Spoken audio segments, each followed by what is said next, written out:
My name is Hannah, and this is my beauty budget. Bitch, I'm ready. Oh,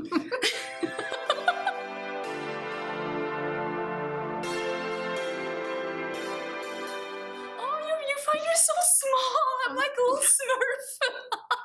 You're just a little smurf next to me because I'm like, whoa. But you're tall. I'm pretty tall. You seem like an Amazon. I am a smurf.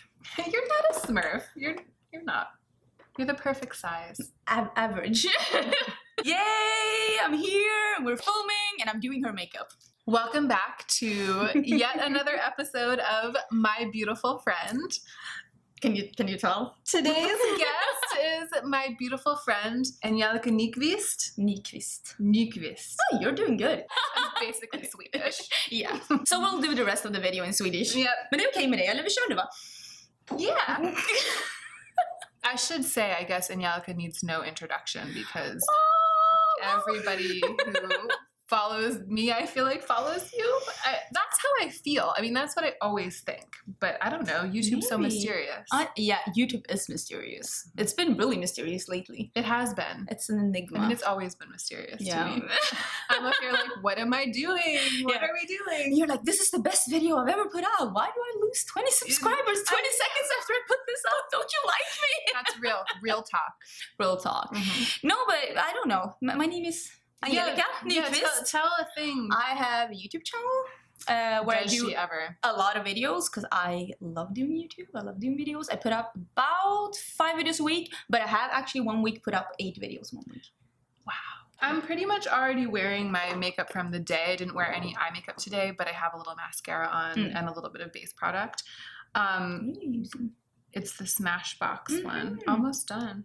I'm gonna have to buy a new one. Look at you. Are you gonna do like the proper research on which is the best one? I was thinking I think I might just get the Milani one.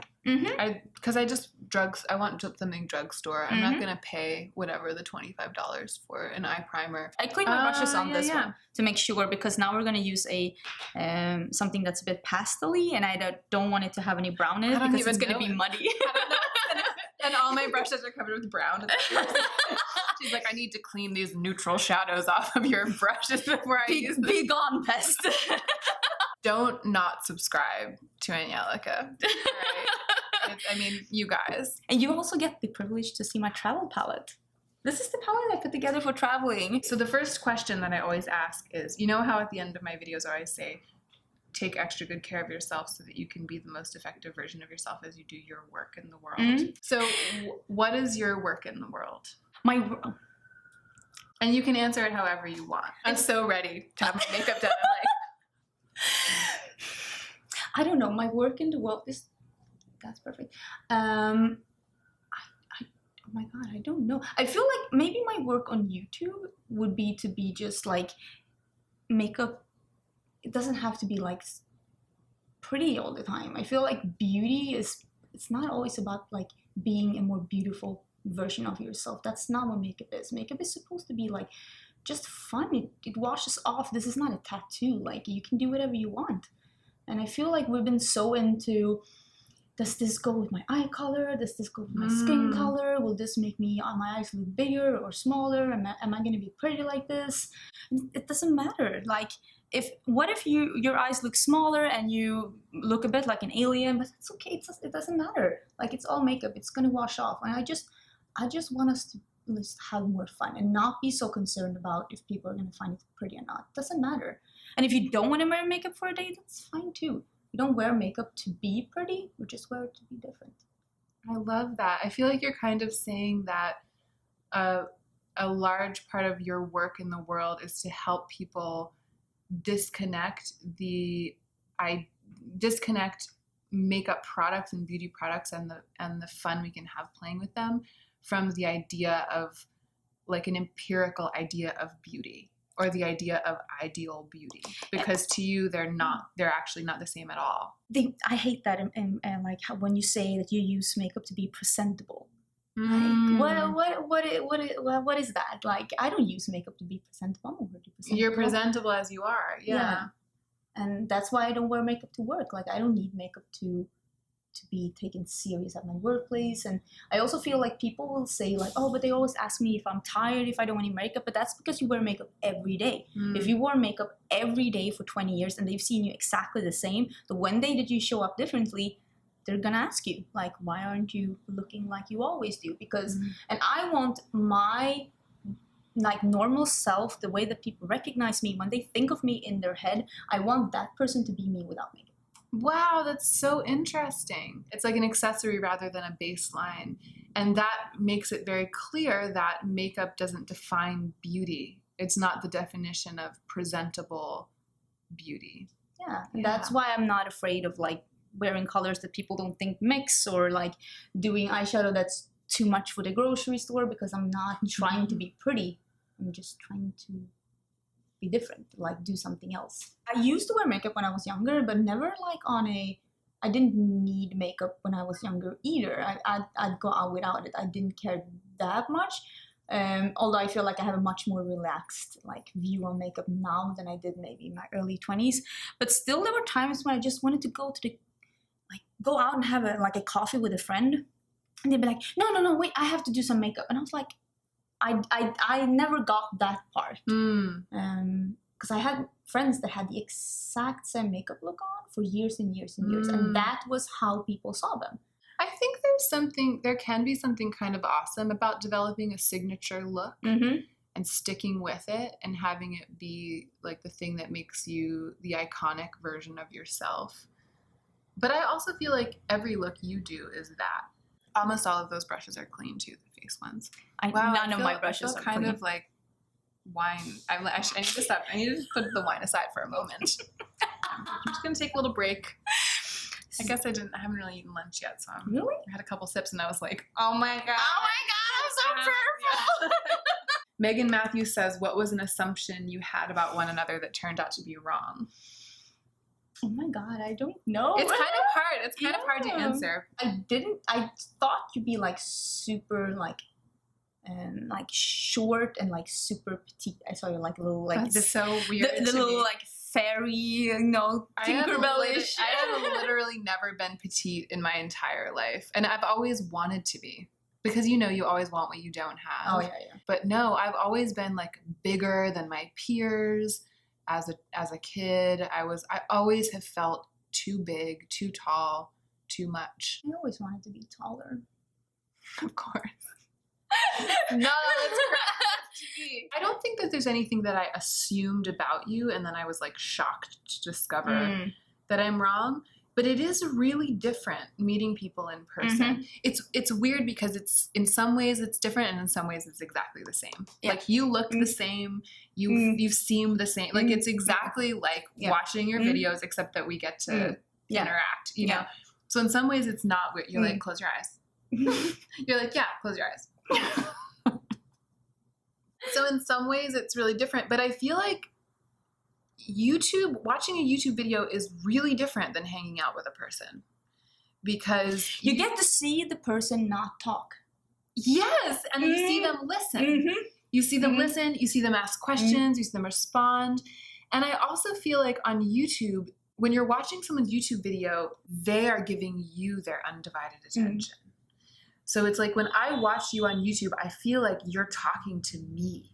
And you're just talking directly to me. And I just feel like I have this like total focus between us. But when we're hanging out with a bunch of people, it's not like that. It's like, it's much more chaotic. There's a lot going on. Everybody's informed by each other. Everybody's getting in amongst each other. And it's just different, It's definitely it's different. Like, it's both more real and in some ways like a less intense sampling of the person. I feel also that like meeting people, I feel like we can talk about those, and this is something we talk about. We can talk about those things that if we talked about it on our channel, we'd be crucified. But we can talk about them as like true. Yeah. Because some opinions you're not allowed to have. And at least now you can say them to someone. And I think it's also really boring to talk about things like what it's like to be on YouTube. Like most people don't really want to hear about that, but when we get together we really want to talk about it because it's so surreal. It's like it is the weirdest thing I've ever done. Can I say that? I mean, I've done some weird things. But I think it is. I think it's like the trippiest thing I've ever done. And so, and it's the feeling of damned if you do, damned if you don't. That's true. And I feel the whole journey of YouTube is just accepting that no matter what you do, the same person might love you and hate you with 5 minutes apart. I'm so glad you said that. I really needed to hear that today. I totally get why people get all these like plastic surgeries and all these things, because like they get to hear every day that they need to fix their teeth, fix their skin, fix their nose, fix their lips. And then when they do, it's like, you changed. You have had too much plastic surgery. You changed. Yeah. And it's like, I don't know.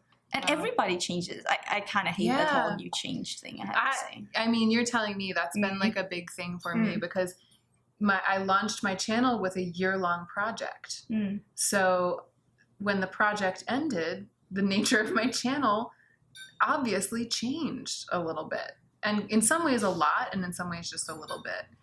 And some people really hated that. Like really, really can't handle it. But my content has changed too. A lot of things that I did before, I just don't feel like doing anymore.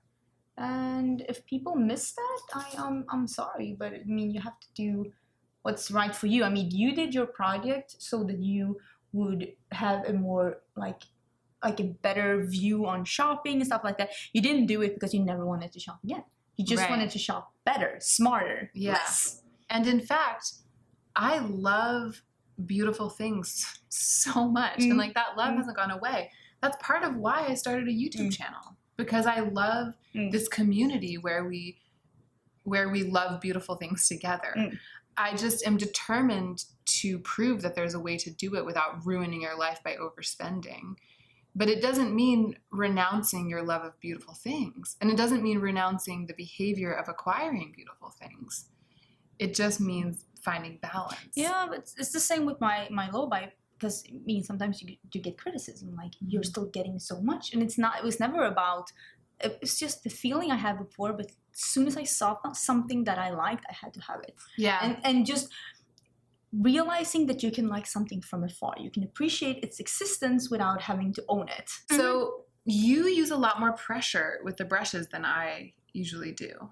But I've suspected for a really long time that I press don't in my use eyeshadow. Enough pressure. Yeah, I just push it in.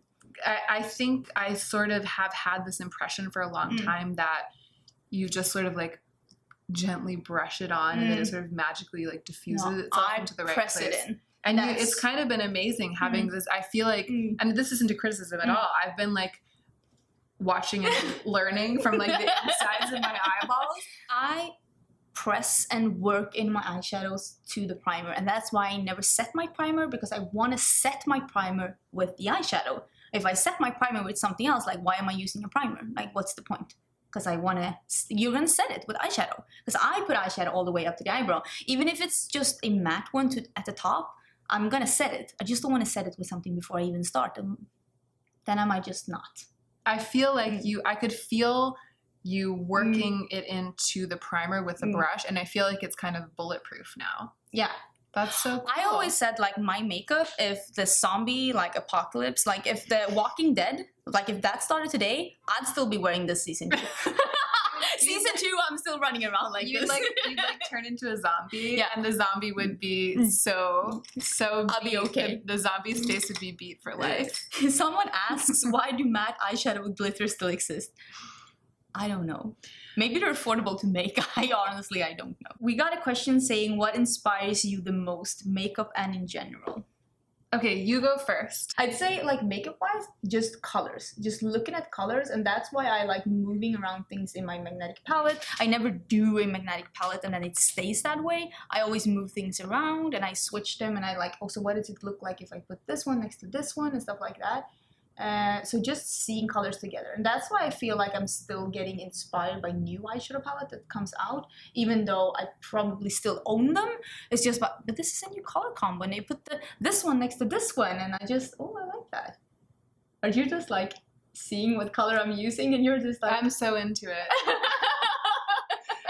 I love forward to. I really do. It's so interesting because I feel like my first answer is texture. And that's why I love glitter so much, because it's like so you get all of these different little little spots all crammed together. It looks textured, but also nature.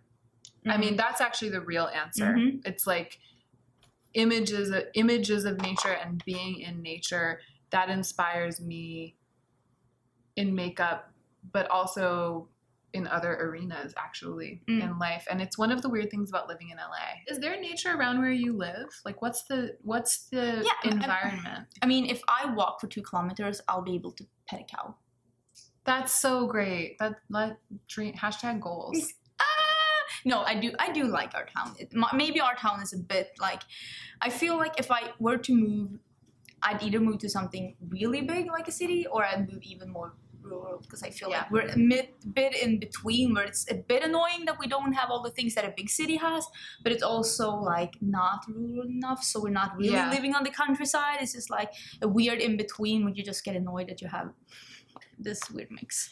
I would love to live somewhere really rural, but I don't think it's the time now. Yeah, I feel because the exact same. I'm glad we're in the city now. It's like the right thing for me. But I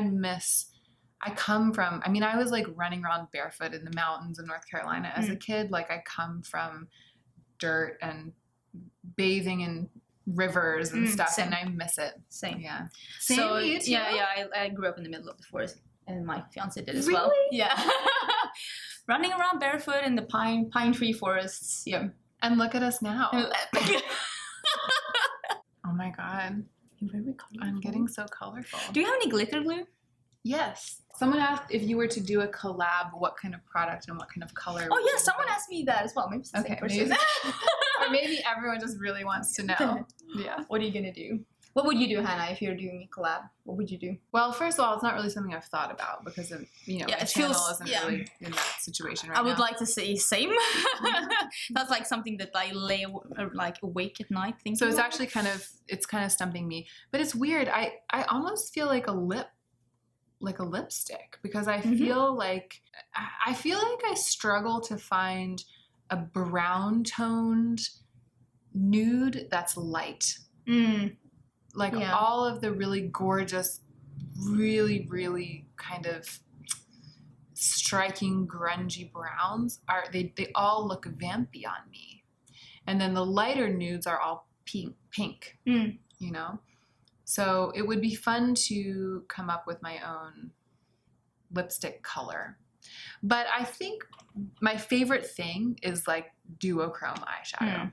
I mean, like these JD Glow shadows. I just love that stuff. I feel like I could design a palette such as the world has never seen. And it would have a bunch of duochromes in it. I feel like you doing like something like this, like the exciting quad with like glitter duochromy weird shadows, just the accent palette. I feel like that would be. What about you?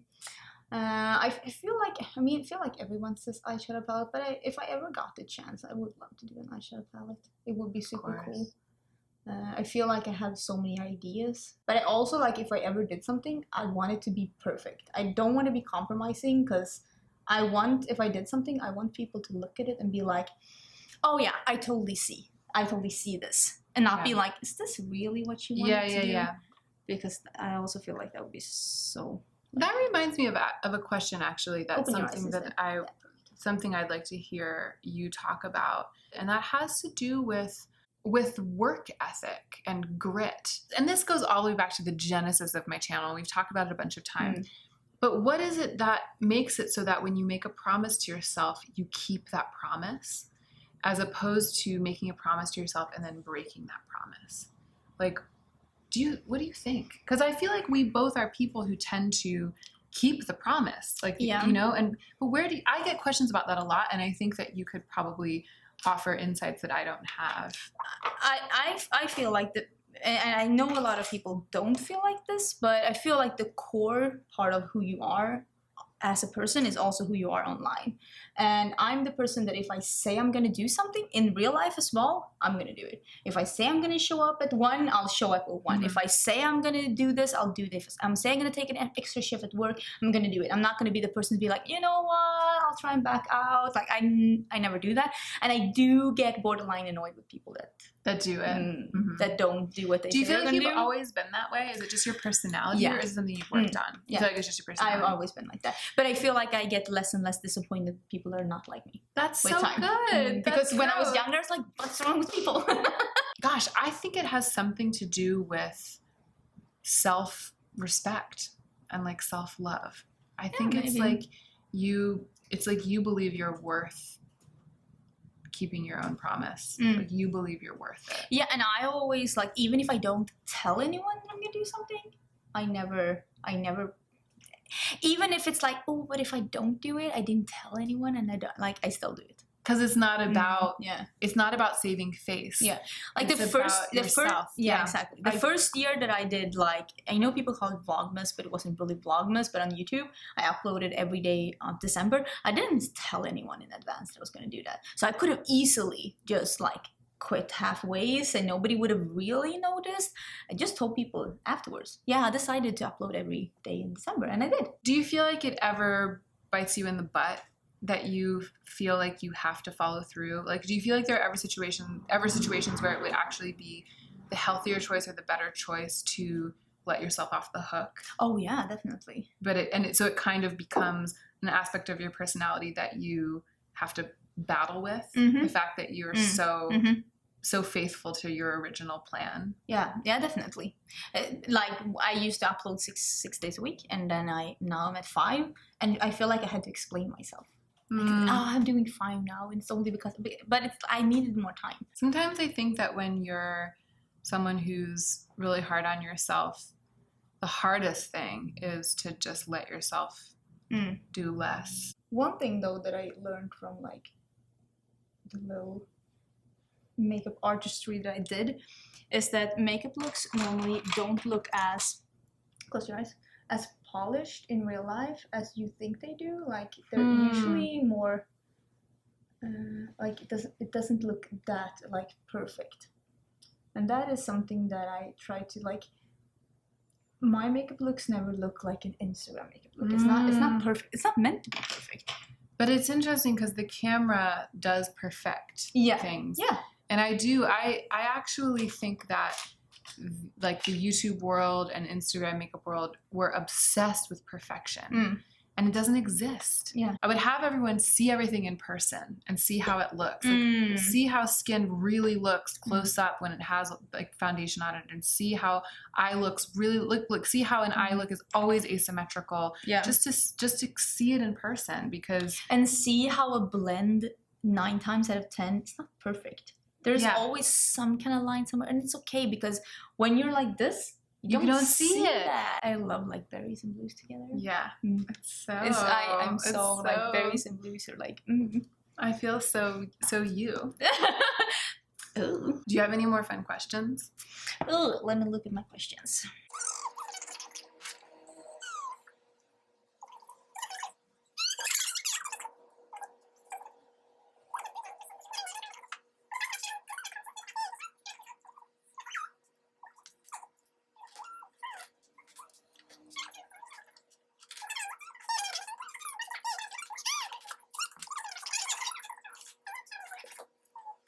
So many fancy brushes. Well, I just did a big brush declutter because I had received some of these as gifts, and they're Refer brushes.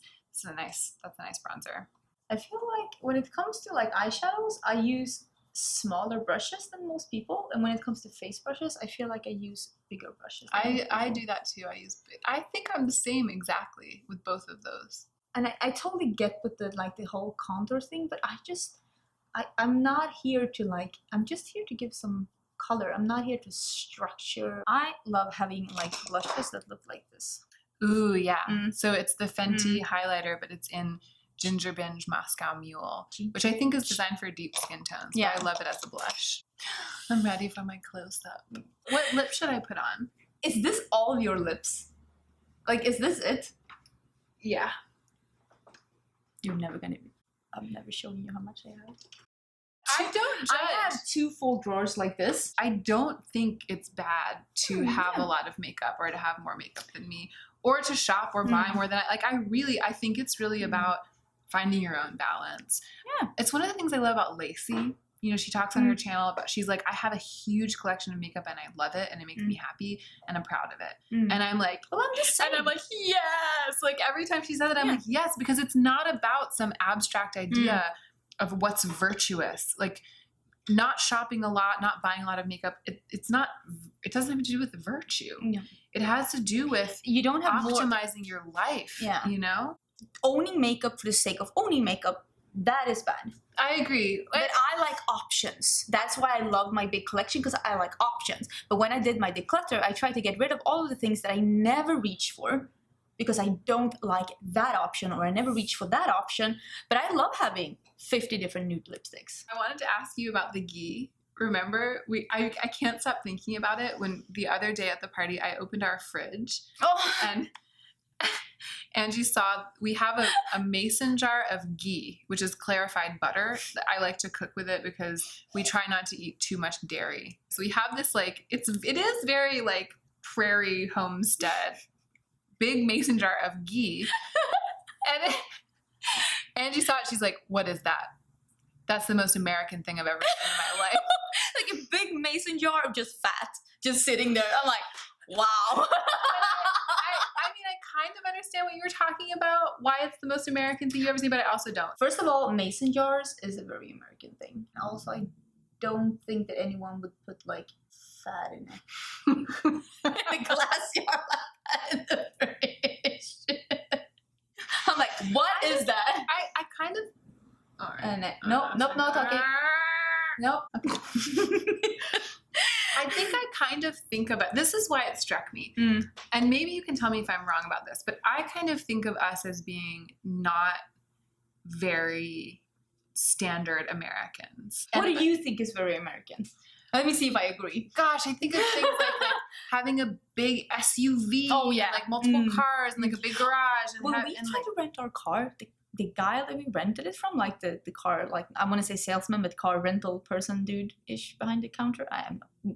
He was like, everyone in US drives a big car. Why would you want a small car? We're like, everyone in Europe drives a small car. We want a small car. Get a big one. Everyone stop trying to sell us a big car. Go away. I hate driving a big car. We once went to... It's like you don't know where you're at. And it's like... We once came to LA to visit before we lived here, and we rented a car, and they gave us a Dodge Charger. And I couldn't... It's like a fancy tank. I couldn't even get my hand around the steering wheel. I was sitting there and I was like this, and I was just like, I felt like it was a tank. Yeah, I hated it. And when you turned it on, it was like, it's funny to think of you seeing us as being American in all of these ways, when I think that we tend to think of ourselves as being unique from the standard American behavior. I would say, which is a fallacy, because it's culture. From how I see Americans, it's big cars, shoes indoors, which we actually don't really. Yeah, do. You don't. Yeah, we leave. But a lot of people do, and they have the shoes in their couch, and I'm like. And also your toilets are weird. Why are your toilets so weird? And also you have this sounds like I'm trying to grab someone. This is weird. You're gonna get demonetized. No, the handles on the door. It's knobs. In Sweden, it's always interesting. And you never know which way to pull. It's open, it's closed. And you're slipping. It's for me, that's so weird. In Sweden, if you let your kid play a game on a phone on a train in Sweden and not put headphones on, people are gonna watch. People are gonna stare. Yeah, and what are you doing? Be quiet. Wow. And here, going on the train, there was this guy coming on with speakers with rap music, and he was singing along. He was good, but it was very loud. And I was like, he'd be crucified in Sweden. Security would come and pick him up. The makeup is on. Wow. You are a berry blue glowy thing. I love that your cheeks look exactly like my cheeks. We have the same kind of cheeks now. Thank you so much for doing my makeup. Oh, thank you for wearing my really creation. I feel not myself, but in the best way. That's good. So someone said how I want to like report back on the whole conversation That took place while we were changing batteries. Somebody asked, how do you balance YouTube and life? And Ricardo was like, you don't. But actually, that's kind of a good question because Joe isn't here. He's at work still. But I think that he really loves anytime I like do a project and do it well. He's so supportive. You know what I mean? Like, he's a great man. But it's been hard for him because it takes so much time and attention and focus. And it also takes time that I would otherwise spend with Ricardo. Yeah. Yeah, because it's like... And I'm sorry about that. It's our free time. I love you. But it's something I think it's a split between like being proud, like you said, like taking on a project and doing it somewhat good, like following through with like a project, but also knowing that this is time that you could be doing something else. Yeah. And it's a choice. Yeah. I think that there's a part of me, and I don't know if it's because I was raised as a woman in the world or it's because I was raised as a woman in America. I don't know which one it is. But there's a part of me that feels bad. I feel when I know that Joe wishes that I were paying attention to him, but instead I'm paying attention to my projects. There's a part of me that feels, a large part of me that feels bad and immediately wants to abandon my projects and just go to him and be like, don't worry, I'm a good woman. I love you. You're first in my life. But I feel like I still feel like that. Like Ricardo is still the first in my life and I would abandon anything for him. And if it would come to that, I would. But I don't think that I'm there. It doesn't have. It's not the reality. It's not the reality. But just knowing that if it really came to like that, I would. But I feel like knowing that it hasn't come to that, knowing that you can do both, that's actually to me in my life. Sorry about the noise. It's America people. That's actually to me a result of having had like a feminist mother and having like studied women's studies in college, is that I know that there are many occasions on which I'm choosing to spend time doing my projects instead of spending time with Joe. I know that doesn't mean that I'm not a good partner or not a good woman. For me, I am very, one of my exes said that was my worst trait. I'm very independent. That was my worst trait. He said that was my worst trait. Good riddance. I know. Scandalo. But I'm very independent and I'm very like, I can take care of myself. I want to make my own money. I want to like do my own things. I want to know that if everything that I know just ends like this, I'm fine. Yeah. And maybe maybe like you said, being raised by feminine, like I was raised by a single mom. And I remember when my mom left my little brother's dad. I remember when she said, like, the things she said. I was young, but I still remember it. She was like, I'm not going to be one of those pathetic single moms that smokes. Because she was like, not that single moms that smoke are pathetic, but she's just like pepping herself. Because I hear, maybe she thought I was too young to like pay attention to those things, but it was just her doing some pep talk to herself. She got a job and she like tried to fix things and she always like, she didn't need anyone, and maybe that like rubbed off. I love that. Even though I do feel like I need. Like, it's not like I could do better on my own. I definitely do better with you. I definitely do better with Ricardo than I do on my own. Same. But I wouldn't die. Yeah. I love hearing that about having watched your mother. I think in my case, it's a similar motivation that comes from being young and seeing women, but it's sort of the opposite. It's that I have a lot of women in my family who could have been great creatives. I want to fight so hard to ever keep my man or my role as a woman in my life from stopping me from working. Any kind of work, like the work I want to do, my writing, my YouTube, any of that. I have like a real thing about not letting my womanhood keep me from working. But I will say that is probably you being brought up as a woman in America. Possibly, yeah. Because in Sweden, if you get kids, you still work. I think that's amazing. It's so interesting to hear that, because you're right. I think it's the American women that I've seen get not squashed, because they were amazing and they had amazing lives, but their wings were clipped by their womanhood. And I don't, the last thing I want is for that to happen to me. I'm so stubborn about it. And I'm very sensitive to anything that seems like that. I'm like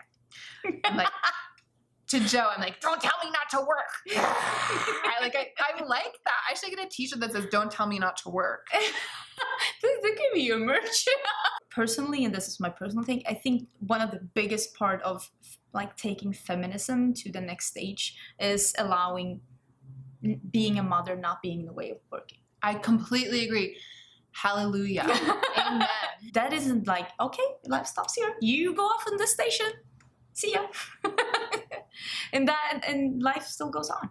Yeah. Like in Sweden, if you have kids, you take a break and then you come back and your job is still there. The exact job you had. When I talk about this, I do see comments of being like, oh, why would you abandon your kids in daycare? But it's a cultural thing. It's like how you see it differently, because like you say, your wings get like, you say clip? Yeah. Because it's not all about like, why should you surrender your life? It's not like you're giving away your kids to daycare and they're like raising them. You're still raising your kids. They're just you also need to take care of you, because otherwise your life is being a mom. That's it. You're only defined by your kids. And I think some women really want that. And I think that's amazing. And I respect that. Like, in fact, my own mother, that was a huge joy for her, a huge part of her life. And she really loved that she was able to mostly focus on being a mom. And I think it's like, if you want that, you should be able to have that too. It's a matter of choice. Exactly. It's like, if you want it, then it's good. Then it's good. But if you don't want it, you shouldn't be pushed into staying home with your kids. And it's like, well, they'll move away from home. But it's like, that's still a lot of years. And if you want to keep working, and if you want your job to still be there. I mean, it works where we're from. And I totally see why people that don't have it see, like, it's so weird, it's so strange. Why would you want that? But you also have to see, like, that's how I see it. Like, why wouldn't you want that? Why wouldn't you, like, want to go back to work? Because I want to be working. Yeah. It's also you're tied to a person. What if you get kids with someone and you get 2 kids and it turns out like he's an asshole? You have to be with him. Like, you don't have no pension, no income, and you have 2 kids. Like, what do you even do? You have to stay with him until the kids move away from home. It's like 20 years with an asshole, and then you have no pension. That doesn't happen in Sweden. You have been filming for 2 years, 3 months, and 375 hours. I think we've got enough footage. Thank you so much for coming on my channel and for doing my makeup. This was amazing. Yay! And now we're gonna film another video. It's gonna be so much fun. And Ricardo's like, bitch, please. Hop over to Angelica's channel and watch our new makeup releases, going on the wish list or not, aka shit brands are trying to sell us that we already have. It's gonna be me being like, I wouldn't buy that. I wouldn't buy that. I wouldn't buy that. And me saying, I already own this. I already own this. That's it. We did it. Thank you guys so much for watching this video. We hope that you enjoyed it. I know that you did. And I hope that you are remembering to take extra good care of yourself right now so that you can be the most effective version of yourself as you do your work in the world.